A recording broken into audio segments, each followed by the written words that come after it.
il y avait un récit où il y a un juif qui avait entendu les éloges du prophète. Un jour, ce juif-là, il vient voir le prophète, il lui avait prêté de l'argent. Il est venu récupérer son argent avant le jour J. Il restait 3 jours avant que le prophète, le délai ne s'écoule pour qu'il récupère son argent, le juif. Et 3 jours avant, il vient et il lui dit pas, ouais, rends-moi mon argent. Il prend le prophète par ses habits, il le tire en fait, il le maltraite et lui dit, ouais, oh Mohamed, tu respectes pas tes engagements, rends-moi mon argent. Alors qu'il restait encore 3 jours, tu vois. Et là, t'as Omar radiallahu anhu qui dit, mais comment ça, tu vois, lui, radiallahu anhu, toujours.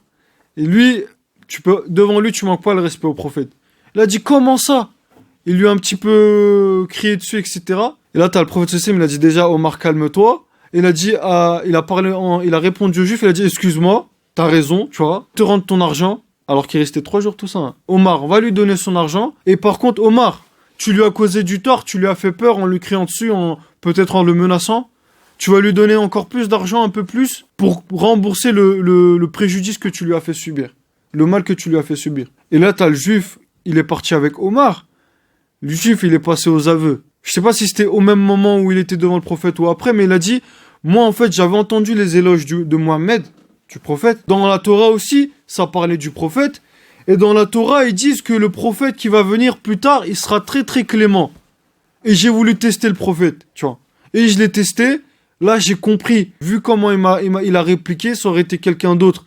Il m'aurait embrouillé, il m'aurait dit non, il y a 3 jours, non, il y a ceci, non, il y a cela. Vu le bon comportement avec lequel il m'a accueilli, sachez que voilà, j'atteste qu'il n'y a de divinité si ce n'est Allah. Et je suis témoin que Mohammed est son messager. Parce que quelqu'un comme lui, quand tu connais le prophète, tu vois son comportement, tu sais que ça peut pas être un menteur. Tu sais que c'est le prophète d'Allah, c'est un messager, c'est un élu. Tu vois, il est choisi, etc.